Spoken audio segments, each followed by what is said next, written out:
오늘도 예배 성공자 되기를 주 이름으로 축원합니다. 아멘. 하나님 말씀에 깨닫는 은혜가 있기를 예수 이름으로 축원합니다. 하나님이 모든 세상을 만드신 것, 생물과 무생물이 있는데 또 보이는 것, 보이지 않는 것이 있는데 이 모두가 다 하나님이 창조하신 것들입니다. 생물이라고 하는 것은 번식과 번성이 가능하고 활동이 있으며 무생물이라고 하는 것은 이와 같이 생물적 특성을 갖지 않은 그런 사물들을 가르쳐 무생물이라고 표현하고 있습니다. 이 모든 것들 다 하나님이 지으신 거예요. 사람에게는 물질적인 육체가 있고 영적인 영혼이라고 하는 것이 있습니다. 하나님이 흙으로 사람을 지으시고 그 코에 생기를 불어넣으시니 사람이 생명 산 영이 됐다라고 성경은 말씀합니다. 육체의 특성은 낡아져서 마지막에는 흙으로 돌아가는 것이 육체의 특성이요 사라지는 거지만은 영혼의 특성이라고 하는 것은 육체는 사라져도 영원히 산다고 하는 그러한 특성이 있다는 사실이죠. 그런데 여기서 문제가 되는 것은 이 영혼 때문에 어떤 사람에게는 행복이 될 수 있고 어떤 사람에게는 불행이 될 수 있다 하는 겁니다. 짐승이나 모든 것들은 다 한 번 죽으면 끝나버립니다. 혼비백산돼서 사라지는 것뿐입니다. 그러나 사람은 육체가 사라진다고 아주 사라지는 것이 아니라 육체는 흙으로 돌아갈지라도 영혼은 하나님께로 돌아가야 하는데 죄 있는 인생은 결단코 하나님께로 돌아가지 못한다 하는 겁니다. 그러므로 영생하는 존재가 되는데 영생에 들어가는 자는 영광이 있지만은 영혼을 위하여 준비하지 못하고 제사함 받지 못한 영혼들은 영원한 불행의 나락으로 떨어지게 된다고 하는 이것이 가장 정말 우리에게는 어떻게 보면 행복이 되기도 하지만 어떻게 보면 불행한 사람이 영원히 될 수도 있다는 특징이 있다는 겁니다. 사람의 육체라고 하는 것 한계가 있다 보니까 그 육체에는 그 이상을 초월하지 못하는 육체의 한계를 우리가 인정해야 한다는 겁니다. 유아기가 있습니다. 소년기, 청년기, 중년, 장년, 노년기라는 것을 거쳐 성장은 하지만은 결국에는 그 성장이 노화가 되어지고 흙으로 돌아가 사라져버리는 것을 우리가 여러 조상들을 통하여 보게 되었다 하는 거죠. 이 육체의 생로병사라고 하는 것, 곧 태어나면 늙으면 병들고 병들면 죽는다고 하는 이것은 하나님의 창조 원리요 하나님의 섭리라고 하는 것을 가르쳐 말씀하고 있죠. 그러나 믿는 사람들은 육체의 생로병사만이 아니라 그 속에 들어있는 영혼을 생각하는 사람들이에요. 그래서 육체는 영혼을 담는 그릇과 같아서 육체는 깨지지만은 영혼은 영원히 깨지지 않는 영원한 존재이기 때문에 그 영혼을 위하여 사는 존재들이 믿음의 사람들이라고 하는 겁니다. 사람들은 보이는 것만 인정하려고 하지만은 사람 속에 들어있는 영혼은 영생하는 것인데 오늘 그거를 인정하지 못한다고 하는 것은 너무나 아쉽다 하는 거지요. 이 육체를 움직이는 것이 보이지 않는 영혼이라는 것을 여러분이 아십니까? 이와 같이 부인할 수 없는 그 영혼이 이 육체를 움직이고 육체를 바로 사용하다가 결국 육체가 깨지는 날 그 영혼이 돌아갈 곳을 준비해야 한다는 거죠. 이 땅 위에 있는 날 동안에. 그런데 대부분의 사람들은 이 질그릇 같은 육체에는 많은 비용을 들이고 많은 물질을 들여서면서까지라도 육체를 보존하려고 그릇에 관심을 두고 있어요. 하나님은 그릇에 관심이 있는 게 아니라 영혼에 관심이 있다는 겁니다. 사람은 많은 가지고 있는 물질에 대한 거나 이런 것들을 통하여 이 땅에 가지고 있는 걸 과시하고자 하지만은 하나님은 누가 많이 가지고 있느냐에 관심이 있는 게 아니라 그에 대하여 어떻게 썼느냐에 관심이 있는 거지요. 사람이 얼마나 많이 살았느냐에 하나님이 관심이 있는 게 아니고 그가 사는 날 동안에 짧게 살았어도 하나님을 만났느냐 영혼을 위해 준비했느냐라고 하는 것이 하나님은 그거에 가치를 두신다 하는 겁니다. 그러므로 여러분과 저는 어디에 가치를 두고 살아가는가? 육체에 대하여 가치를 두고 살을까? 아니면 영혼을 위하여 가치를 두고 살을까? 육체는 살아봐야 몇십 년 또는 100년 정도 남짓할 수밖에 없는데 육체를 위하여 사는 인생이 되겠는가? 아니면 영혼을 위하여 사는 인생이 되겠는가? 그에 대한 목적이 완전히 달라진다 하는 겁니다. 육체의 목적을 둔 사람들은 영혼을 생각하지 않습니다. 그러나 영혼의 목적을 둔 사람들은 육체가 사는 날 동안에도 얼마나 가치 있고 어떻게 살아야 하는지에 대하여 많은 고민과 생각을 그 안에 갖게 된다 하는 거지요. 청년의 시대라고 하는 건 황금기입니다. 모든 사람이 부러워하고 이 젊은 청년기의 그 모습을 부러워하고 그렇게 되기를 사모하는 것이 모든 사람들의 열망이라는 거지요. 이와 같이 이 사람들은 많은 사람들이 젊어 보여주고 싶기도 하고, 그리고 더 가능하면 더 예뻐지고 더 멋지게, 그리고 또 더 아주 아름답게 그렇게 유지하고 싶은 마음은 모든 사람이 가지고 있다는 겁니다. 저런 세계에 대한 사람들을 물론 많이 보지는 못했습니다만 보더라도 한국 사람들은 참 동양 가운데는 예쁘고 멋지다라는 생각을 합니다. 한번 유머를 제가 봤는데요, 오래된 유머입니다만 그런 이야기가 있어요.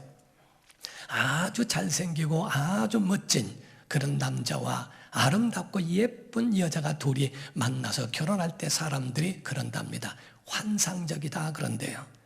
그런데 남자는 멋있는데, 남자는 좀 보통 사람인데 여자가 너무 출중하게 아름다운 것에 결혼하는 것을 보고 말하기를 남자 능력 있네 그런데요. 그런데 또 반대로 남자는 멋있는데 또 여인은 남자만 못하고 조금 떨어지는 것을 보고서는 여자 돈이 많은가 봐 그런데요. 그런데 남자와 여자가 그렇게 출중하지 못한데도 둘이가 정말 같이 이렇게 잘 어울리면 하는 말이 둘 다 진짜 사랑하나 봐 그런데요. 어쨌든 간에 이렇든 저렇든 가정이 그렇게 함께 탄생이 된다고 하는 것은 매우 아름답고 정말 사람들이 굉장히 축복하는 그러한 모습들이 아니겠습니까? 이와 같이 정말 사람들 속에는 이와 같이 젊음을 유지하고 싶은 마음은 있다는 겁니다. 한 가지 예화를 들어보면요, 어느 화장품 회사에서 모델들을 뽑았답니다. 모델들을 뽑기 위해서 다 이렇게 했는데 그 중에 다 떨어지고 3명의 여인만 남았대요. 그래서 3명의 여인을 두고서 누구를 뽑을까라고 보다가 마지막 면접의 시험 가운데에 하나의 질문이 있는데 그 질문에 대해서 기발한 해답을 하는 사람에게 기발한 해답을 바라면서 질문을 했다는 겁니다. 거기에 1 더하기 1은 무엇인가에 대하여 물었대요. 그랬더니 첫 번째 여인이 말하기를 1 더하기 1은 2입니다 라고 얘기했어요. 그래서 아니 그건 평범한 대답이 아닙니다. 1 더하기 1은 2라고 하는 것은 모든 삶에는 정확해야 되고 모든 삶에는 다 거기에 대한 합리적인 것이 필요하기 때문입니다. 그랬더니 일리가 있다. 두 번째 여인에게 물었답니다. 1 더하기 1은 뭐라고 생각하느냐? 1이라고 얘기를 했어요. 왜 1이라고 생각하느냐? 했더니 물방울과 물방울이 만나면 하나가 되지 않습니까? 이 모든 세상에서나 인생에 있어서는 연합이라는 것이 중요하다고 생각합니다. 그래서 하나라고 여깁니다. 그랬더니 기발한 아이디어라고. 세 번째 여인에게 물었대요. 당신은 1 더하기 1은 뭐라고 생각하십니까? 라고 했더니 왕입니다 그러더래요. 아니 왕이란 말이 뭐냐 했더니 1 더하기 1을 붙여서 옆으로 누워보면 임금왕이 된다고 얘기했대요. 그랬더니 거기 있는 사람들이 야 진짜 기발하다고, 그래서 거기서 다 모여서 논의해서 뽑은 결과 제일 젊고 예쁜 여자를 뽑았대요. 전혀 대답하고는 상관이 없이 뽑았다는 거예요. 화장품 가게에서 뭐 다른 게 필요하겠냐라고 하듯이 지금 우리가 보더라도요, 육체에 살아가는 삶이라고 하는 것, 이 젊음이라는 건 많은 사람들, 노인들도 참 좋을 때다라고 이야기할 만큼 이와 같이 굉장히 부러워하는 것을 말하고 있지 않습니까? 성경에 우리에게 말하기를 청년이라고 하는 그 청년의 특징이 있습니다. 청년의 특징은 살아있다는 겁니다. 눈이 살아있고 그 속에 가지고 있는, 그러므로 우리 믿음의 사람들이라고 한다면 진실로 우리 속에 영적으로 살아있는 자들을 믿음의 청년이라고 보는 거지요. 그 속에 과연 청년들의 특징 가운데는 뭐가 있느냐? 생기가 있느냐? 생명력이 있느냐? 비전이 있느냐? 그리고 그 모든 일에 도전할 수 있는 용기가 있느냐라고 하는 것을 거기에 두고 있다는 겁니다. 청년이란 말을 한자로 풀이하면 푸른 해라고 하는 표현이라고 해서 푸른 그 시절을 이야기하는 거라고 말을 하고 있죠. 그 속에 과연 푸른 시절로서 그렇게 푸릇푸릇한 정말 피어나고 있는 그러한 모습을 보여주고 있는가? 청년과 노년에 대한 차이가 있대요. 그 모든 일에 도전적이라면 청년이랍니다. 그러나 안정을 얘기하면 노인이라고 이야기를 합니다. 꿈을 갈망하고 뛰어가는 것은 청년이라고 이야기를 합니다. 그러나 꿈에 대하여 해상한다면 노인이라는 거죠. 그리고 또 미래에 대하여 그 지향하고 미래를 향하여 달려가는 사람이라면 청년이고, 그리고 과거를 자꾸 기억한다면 노인이라고 이야기를 한다고 합니다. 노인과 청년의 차이가 이와 같이 있다고 하는 것처럼 여러분과 우리에게도 마찬가지로 우리 속에 무엇이 있는가? 물론 육체는 자꾸 낡아져가는 것이 있지만은 과연 우리 속에 믿음의 청년 같은 그런 생기가 있고 살아있는 것이 우리 속에 우리를 끌어가고 있느냐 하는 겁니다. 이 생명이라고 하는 것은 육체를 말하는 것도 있지만 그 생명의 근원은 영혼에서부터 온다고 하는 것을 말씀하고 있는 거예요. 우리가 중환자실에서 숨만 쉬고 있는 그런 사람들이 살아있다라고 표현하기는 좀 그럴 겁니다. 맞는 말이긴 하지만은 진짜 살아있다는 것은 활동적이고 미래를 지향적이고 도전할 줄 알고 용기 있고 그에 대하여 무엇이라도 나아갈 수 있는 그런 저력이 있는 자들을 말하지 않겠어요? 요한계시록 3장 1절에 말씀하기를 4대 교회의 사자에게 편지하라. 하나님의 7영과 7뼈를 가지신 이가 이르시되 내가 내 행위를 아노니 내가 살았다 하는 이름은 가졌으나 죽은 자로다. 내가 움직이고 살아있는 것을 내가 인정한다. 그러나 너는 죽었다. 그 속에 생명이 없고 그 속에 생기를 잃어버렸고 그 속에 도전도 없고 그 속에 비전도 없는 사람이라고 하는 것을 표현한 것과 같다는 거죠. 내 행위를 안다. 그러나 너 살은 것 같이 여기지. 그러나 아니야, 넌 죽은 것이다 라고 성경은 그렇게 단언하고 있다는 거죠. 성경에 진짜 생명 있는 자들은 누군지 아십니까? 요한일서 5장 11절 12절을 보면 또 증거는 이것이니 하나님이 우리에게 영생을 주신 것과 이 생명이 그의 아들 안에 있는 곧 예수 안에 있는 그것이니라. 아들이 있는 자 곧 예수 그리스도가 있는 자에게는 생명이 있고 하나님의 아들이 없는 자에게는 생명이 없느니라. 여러분 심령 안에 하나님의 아들이 있는 자들만 아멘 하십시오. 하나님의 아들이 있는 생명 있는 성도들만 아멘 하십시오. 정말 하나님의 생명이 우리 속에 예수 그리스도가 우리 안에 있다면 너희 속에 생명 있는 거야 라고 우리에게 말씀하시는 거죠. 그러므로 이 생명이 우리 안에 과연 있어서 우리 움직이고 있는가? 그런 사람들에게는 정말 그 속에 막 살아있는 움직임이 있어요. 고린도후서 6장 9절과 10절을 보면요, 우리는 무명한 자 같으나 유명한 자요, 죽은 자 같으나 보라 우리가 살아있는 자라. 징계를 받는 자 같으나 죽임을 당하지 아니하고 근심하는 자 같으나 항상 기뻐하고 가난한 자 같으나 많은 사람을 부유하게 하고 아무것도 없는 자 같으나 모든 것을 가진 자로다. 동의하시면 아멘 하십시오. 여러분, 우리가 세상에 가지고 있는 세상적 가치관을 가지고 나온다는 것, 그리고 교회가 공격을 받고 교회가 박해를 받는 가운데에 그쪽 세상의 가치관을 가지고 판단하는 건 너무너무 목사로서는 아쉬울 때가 너무나 많습니다. 어떤 사람들은 교회 다니면서도 그럽니다. 무소유가 그게 은혜라고. 성경에 어디 무소유가 은혜라는 말이 있습니까? 성경에 아브라함을 향해서나 모든 사람에게 생육하고 번성하고 땅에 충만하고 그 모든 것을 정복하고 다스리는 것인데, 정복하고 다스린다고 하는 것은 내 것만 자랑하고 내 것만 누린다는 그런 의미를 말하는 게 아닙니다. 내가 가지고 있어야 남을 도울 수 있는 것이고 내가 가지고 있어야 나눌 수 있는 거 아닙니까? 성경 무소유를 말하고 있는 게 아닙니다. 교회가 돈이 많고 교회가 어쩌고 없는데도 더 많습니다. 그런 모든 물질들을 어떻게 쓰느냐 하는 것에 하나님의 관심이 있으시니까 그걸 어떻게 잘 운영하면서 영혼을 살리고 하나님 영광과 예배와 하는 그 모든 일에 그런 모든 것들을 사용할 수 있을까? 잘 운영하고 경영하면 하나님이 거기에 대하여 복 주시는 것이지, 무소유로 가만히 있는 것을, 여러분 무소유는 불교적 용어예요. 기독교에는 무소유를 말하고 있지 않습니다. 뭐라도 가진 게 있어야 선교도 하는 거 아닙니까?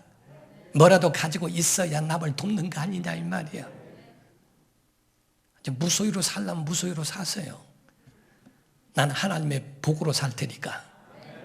여러분, 영혼이 잘됨 같이 범사가 잘되기를 주 이름으로 축원합니다.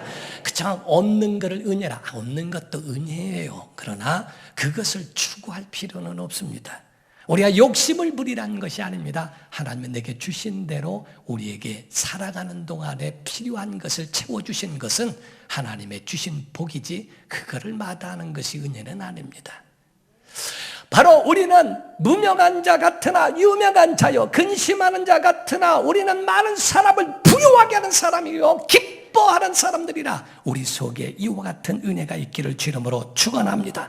그러므로서 예수님이 이 땅에 계실 때에 세 사람을 살리신 일이 있는데, 하나는 야이로의 딸 소녀요, 두 번째는 나인성의 과부의 아들 청년이요, 세 번째로는 중년 장년 정도가 된 나사로라고 하는 사람을 살리셨어요. 베드로도 도르가라고 하는 다비다를 살린 적이 있고, 바울이라고 하는 사람도, 바로 그 사도 바울도 똑같이 오늘 본문 말씀에 유두고라고 하는 그 청년을 살린 사건이 바로 오늘 본문입니다. 유두고라고 하는 뜻은 무슨 뜻이냐면 한마디로 다행이란 뜻이에요. 모름지기 이름은 잘 져야 됩니다. 죽었다가 그래도 다행스럽게 살아난 겁니다. 만약에 불행이라고 했더라면 죽었다 못 살아날 수도 있을 거예요. 근데 이 유두고는 행운 또는 복됨 또는 다행 이런 의미를 가지고 있는데, 이 청년이 그 가운데에 있다가 죽음을 당했다가 살아났습니다. 근데 왜 죽었을까? 3층에서 창틀에서 있다가 졸다가 떨어져 죽었어요. 왜 졸았을까? 설교가 길어서. 그래서 떨어져. 어쨌든 여러분, 설교가 길든 예배가 길든 졸으면 죽을 수도 있다는 거. 여기서는 떨어지지 않으니까 감사하지만은 거기서는 창틀에 있다가 떨어져서 죽어가지고서 있는 모습을 보게 되지요. 사랑하는 성도 여러분, 이 상황에서 참 중요한 게 있어요. 바울이 뛰어내려가 보니까 그 청년이 죽었는데 기절한 게 아닙니다. 죽은 겁니다. 그런데 죽었는데 그에 대하여 딱 보고 난 다음에 떠들지 마라. 이 사람에게 생명이 있다. 이렇게 말했어요. 여러분, 우리 속에 생명이 있으면 살아나게 되어 있습니다. 그런데 그 속에 떠들지 마라.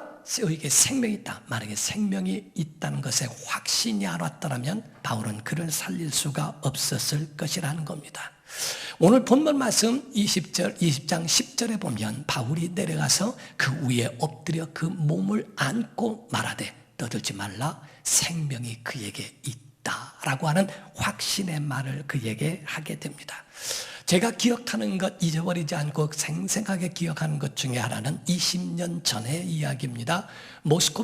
러시아 모스크바에서 집회를 했을 때였습니다. 마지막 날은 제가 이제 거의 아침에는 신유 집회를 하고 등등 이래 하는데, 신유 집회를 할 때에 기도를 해주는 그런 타임이 있었어요.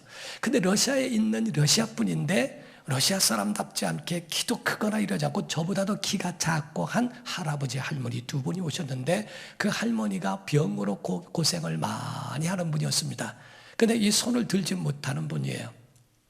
뭐 하나를 못하고 할아버지가 다 했대요. 그런데 손을 들지 못하고 있는 그분인데 저한테 안수를 해달라고 하세요. 통역관에게 어떻게 아프냐 그랬더니 그 할머니가 손을 들지도 못하고 움직이지 못한다고 하더라고요. 그러냐고. 그리고 붙들고 기도를 하고 딱 하는데 제게 확신이 왔어요. 낫다 하는 확신이 왔어요. 그래서 기도 끝나고 난 다음에 손을 들어보세요. 그랬어요. 그랬더니 안 된대요. 그래서 손을 들으라고. 그랬더니 안 돼요. 통역관한테 손을 들으라고 하라고. 그랬더니 그분이 이렇게 드는 거예요. 손이 들려지지 않고 움직이지 않았다는 사람이 그 말을 듣고 움직이면서 손을 드는 거예요.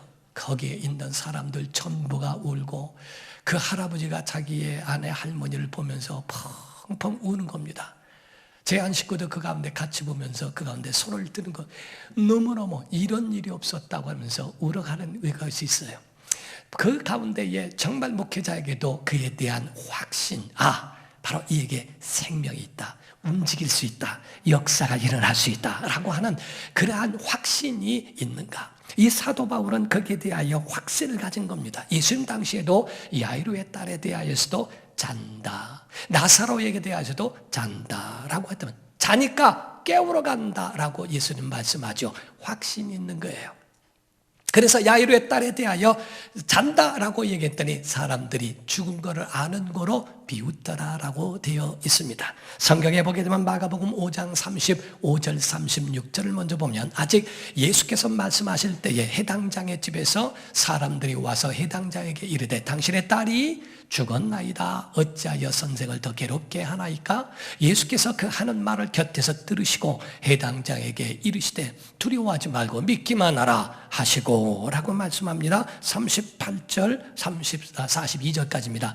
해당장의 집에 함께 가서 떠드는 것과 사람들이 울며 심히 통곡함을 보시고 들어가서 그들에게 이르시되 너희가 어찌하여 떠들며 우느냐? 이 아이가 죽은 것이 아니라 잔다 하시니 그들이 비웃더라. 예수께서 그들을 다 내보내신 후에 아이의 부모와 또 자기와 함께한 자들을 데리시고 아이 있는 곳에 들어가사 그 아이의 손을 잡고 이르시되 달리타 쿰 하시니 번역하면 곧 내가 네게 말하노니 소녀야 일어나라 하십니다. 소녀가 곧 일어나서 걸으니 나이가 12살이라 사람들이 곧 크게 놀라고 놀라거늘. 그러니까 사람들이 그 가운데 놀라는 그 모습들까지도 보게 됩니다. 나사로에 대한 이야기도 나와요. 요한복음 11장 11절부터 14절입니다. 이 말씀을 하신 후에 또 이르시되 우리 친구 나사로가 잠들었도다. 그러나 내가 깨우러 가노라. 제자들이 이르되 주여 잠들었으면 낫겠나이다 하더라. 그러니까 잠들었으면 병이 그래도 떠나서 괜찮은 모양이죠 하는 얘기죠. 예수는 그의 죽음을 가리켜 말씀하신 것이나 그들은 잠들어 쉬는 것을 가리켜 말씀하신 줄 생각하는지라. 이에 예수께서 밝히 이르시되 나사로가 죽었느니라 라고 밝히 말씀하신다 하는 거죠. 바로 죽었다라고 하지만은 주께서는 그 속에 생명이 있는가? 중풍 환자를 데리고 친구들이 들것을 가지고 메고 오는 것을 보고 그들의 믿음을 보시고 라고 말씀하죠. 그 속에 생명이 있음을 보시고 라고 하는 것처럼 바로 이와 같이 하나님께서 우리를 보실 때에는 우리 속에 과연 생명이 있는가라고 그거를 보시는 거예요. 우리가 무조건 기도하면 다 사는다 이런 의미가 아닙니다. 무조건 죽은 자를 위해서 한다면 공동묘지가 없게요. 다 기도해서 살아난다는 의미를 말하는 것이 아니라 하나님이 기회를 주신 그 속에 생명력이 있고 지금 살아있다라고 하는 확신을 주신 자가 있다 이게 바로 그런 사람들이 살아나는 겁니다. 요한복음 1장 1절에서 4절을 보면요, 태초의 말씀에 계시니라. 이 말씀이 하나님과 함께 계셨으니 이 말씀은 곧 하나님이시니라. 그가 태초에 하나님과 함께 계셨고 만물이 그로 말미암아 지은 바 되었으니 지은 것이 하나도 그가 없이는 된 것이 없느니라. 그 안에 생명이 있었으니 이 생명은 사람들의 빛이라 라고 되어 있어요. 말씀이 있었고 말씀이 하나님과 함께 있었고 그 안에는 생명이 있었고 이 생명이 비춰지는 빛이 되어져 사람들에게 비춰지게 되었다라고 말씀하죠. 그 생명이 예수인 줄로 믿습니다. 내가 곧 길이요 진리요 생명이라 라고 말씀하신 것처럼 예수를 영접한 자들의 안에는 생명이 있고 빛이 있다라고 성경은 말씀하고 있어요. 요한계시록에도 7교회에 향하여 예수 그리스도를 묘사한 말씀들이 나오고 있습니다. 에베소 교회에 대하여서는 오른손에 7뼈를 붙잡고 7 금초대 사이로 다니시는 이가 가라사대라고 되어 있습니다. 버가모 교회에 대해서는 좌우에 날선검을 가지신 이가 가라사대, 빌라델비아 교회에 대해서는 다윗의 열쇠를 가지신 이가 가라사대, 서머나 교회에 대하여서는 처음과 마지막이요 죽었다가 살아나신 이가 가라사대라고 말씀합니다. 서머나 교회는 폴리갑이 감독이었을 때 순교를 당한 역사가 있어요. 너희가 이와 같이 죽음을 앞두고도 폴리갑같이 끝까지 죽음을 각오하고 복음을 사수한 것에 대하여 바로 그를 칭찬하는 내용의 말씀을 서머나 교회에 말씀하고 있는 거죠. 서머나 교회는 과연 살아있구나, 서머나 교회는 과연 청년 같은 믿음이로구나 라고 하는 그런 도전을 준 것과 같다는 겁니다. 미국의 1956년도에 미국에 큰 충격을 빠뜨린 그런 사건이 하나 있었습니다. 짐 엘리엇이라고 하는 청년 선교사 29살짜리였습니다. 그의 친구 4명과 함께 에콰도르라고 하는 곳에 방문하여 거기서 싸늘한 시체로 돌아오게 되었습니다. 그에 대하여 전 미국 전역에 대서특필되어져 신문에 났는데 그의 큰 글자로 나온 것은 이게 웬 낭비인가 라는 거였습니다. 이것이 무슨 낭비인가?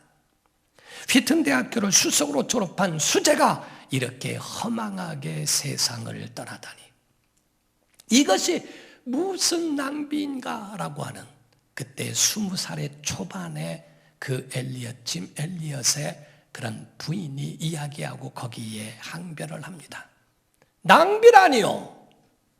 내 남편은 어렸을 적부터 선교사의 꿈을 가졌고 그대로 꿈을 키워왔고 그가 바로 끝까지 거기에 대한 믿음을 갖고 이 순간을 위하여 준비한 사람이거늘 낭비라니요.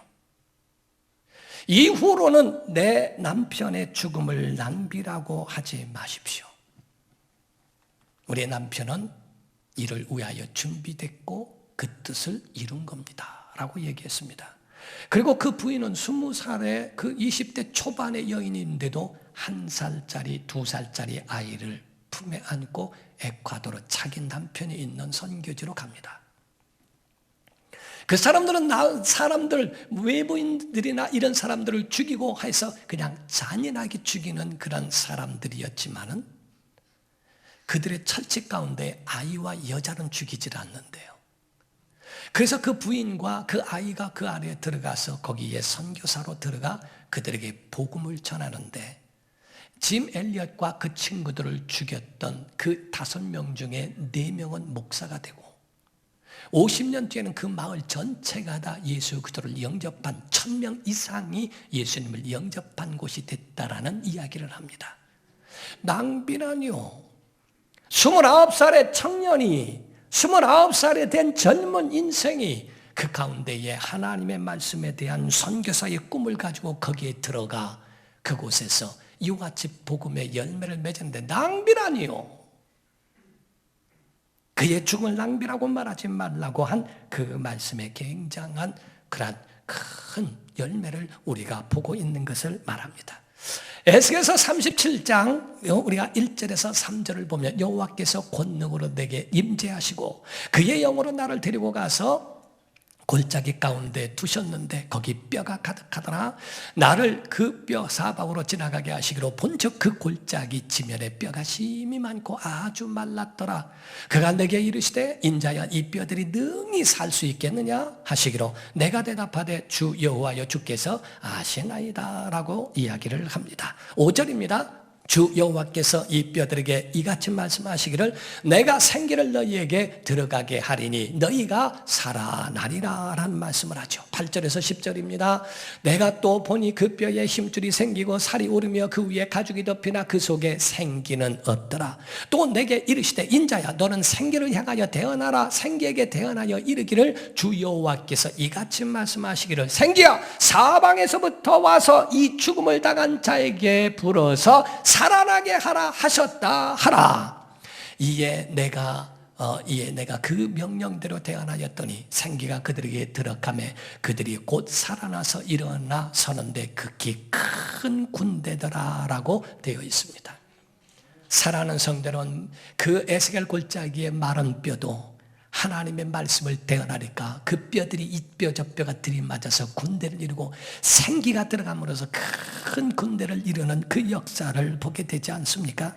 살아나는 성도 여러분, 오늘도 하나님의 숨결이 생기가 우리 심령 가운데 들어가기를 주 이름으로 축원합니다. 죽은 심령이 살아나기를 예수 이름으로 축원합니다. 이것이 바로 우리 속에 살아난 자들을 믿음의 청년과 같은 그런 믿음의 청년들이라고 표현하는 겁니다.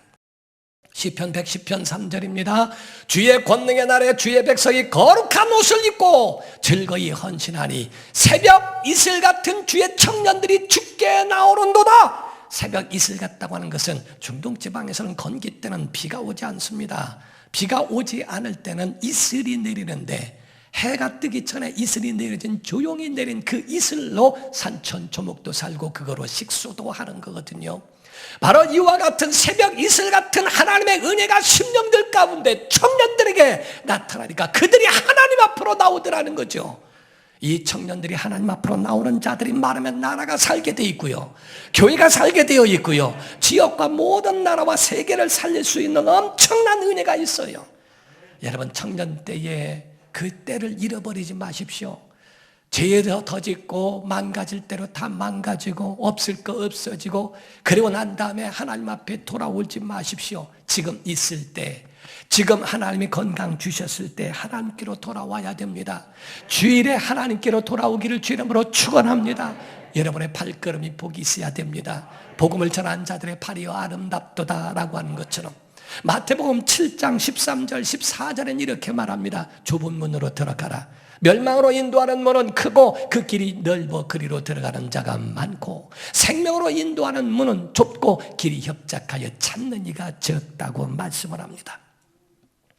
바로 좁은 문으로 들어가라. 너 힘들고 어려워도 내 뜻대로 내 마음대로 너 행복한 대로 너 잘난 대로 내 소견대로 살지 말고 하나님의 뜻대로 하나님 말씀대로 살아. 그게 살아있는 거야. 그게 사는 길이야 라고 알려주는 거예요. 우리가 창세기, 출애굽기, 레위기, 민수기, 신명기라고 이야기를 하죠. 민수기란 말은 그 가운데 민수기는 사람의 숫자를 헤아리는 겁니다. 가나안 땅에 들어갈 수 있는 그런 사람의 숫자를 헤아리는 것, 누구 지파의 몇 명, 누구 지파의 몇 명이라고 하는 숫자를 헤아리라는 것이 민수기예요. 이와 같이 하나님의 칼을 뽑을 수 있는 믿음의 청년이 누구인가? 가나안 땅을 정복할 수 있는 믿음의 청년이 누구인가? 그거를 거기에 대하여 하라는 겁니다. 계수하라는 겁니다. 우리 속에 과연 믿음의 야성이 있는 믿음의 청년인지, 정말 청년간, 그래 키즈라고 하는 아이와 어덜트라고 하는 어른과 이 둘을 합해서 키덜트라고 하는 얘기를 합니다. 성인 아이. 몸은 컸는데 그 속은 어린아이 같은 사람. 오늘날 청년의 몸은 성인이 다 됐는데도 불구하고 아직도 노인 같은 사람이 있다 이게. 그 속에 비전도 없고 그 속에 꿈도 없고 앞으로 무엇이 될 것인가 어떻게 할 것인가 아무것도 없는 그런 기덜트 같은 그런 것이 우리 속에 있는가? 아니면 믿음의 야성이 있는가? 누가복음 1장 80절입니다. 아이가 자라며 침례 요한을 말하는 거예요. 심령이 강하여지며 이스라엘에게 나타나는 날까지 빈들에 있다라고 말씀하고 있습니다.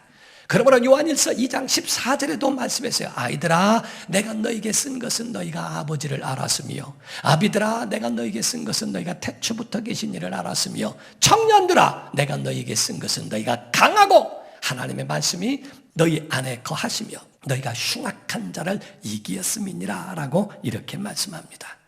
기독교는 예수의 부활을 믿습니다. 십자가도 믿는 것처럼 부활도 믿습니다. 여러분, 부활의 역사가 우리 10년 가운데 살아있기를 주 이름으로 축원합니다. 그것이 우리 속에 생명이 있느냐는 거예요. 오늘 주의 음성을 들었으면 좋겠어요. 누가복음 7장 11절에서 15절입니다. 그 후에 예수께서 나인이란 성으로 가실새 제자와 많은 무리가 동행하더니 성문에 가까이 이르실 때에 사람들이 한 죽은 자를 메고 나오니 이는 한 어머니의 독자요 그의 어머니는 과부라. 그 성에 많은 사람도 그와 함께 나오거늘 주께서 과부를 보시고 불쌍히 여기사 울지 말라 하시고 가까이 가서 그 관에 손을 대시니 맨 자들이 서는지라. 예수께서 이르시되 청년아 내가 네게 말하노니 일어나라 하시매 죽었던 자가 일어나 앉고 말도 하거늘 예수께서 그를 어머니에게로 주시더라 라고 말씀해요. 청년아 내가 네게 명하노니 일어나라 라고 말씀하니까 일어났어요. 주의 음성을 들면 살아나게 되어 있습니다. 오늘 주의 음성 듣기를 주 이름으로 축원합니다. 나이가 들었다고 나 아무것도 아니라고 하지 말고 축복하는 믿음의 조상 되십시오. 자녀들을 위하여 기도하는 어머니가 되십시오. 하나님이 여러분을 복 주실 것이고 믿음의 청년같이 쓰실 겁니다. 우리가 전도서 12장 1절과 2절에 말씀합니다. 너는 청년의 때를 너희의 창조주를 기억해라. 청년의 때의 창조주를 기억하라는 겁니다. 곧 곤고한 날이 이르기 전에 나는 아무 낙이 없다고 할 해들이 가깝기 전에 해와 빛과 달과 별들이 어둡기 전에 비 뒤에 구름이 다시 일어나기 전에 하나님을 기억하라. 그리하라. 여러분, 오늘 모든 기회를 잃어버린 다음에 그때 가서 하나님 하지 말고 있을 때 하나님이 여러분을 붙잡아 주실 때 믿음의 청년들을 통하여 세상이 바뀌고 나라가 바뀌는 겁니다. 여러분 모두가 다 나이가 든 노인이 아니라 믿음의 청년들이 모두가 되기를 예수 이름으로 축원합니다. 주의 음성을 들으십시오. 청년아, 내가 내게 명하노니 일어나라. 오늘 일어나는 역사가 있기를 예수 이름으로 축원합니다. 기도하겠습니다. 이 시간에 다 같이 통소리를 할 때 우리 주의 음성을 듣게 하여 주옵소서. 일어나게 도와주시옵소서. 모두가 다 믿음의 청년 되도록 역사하여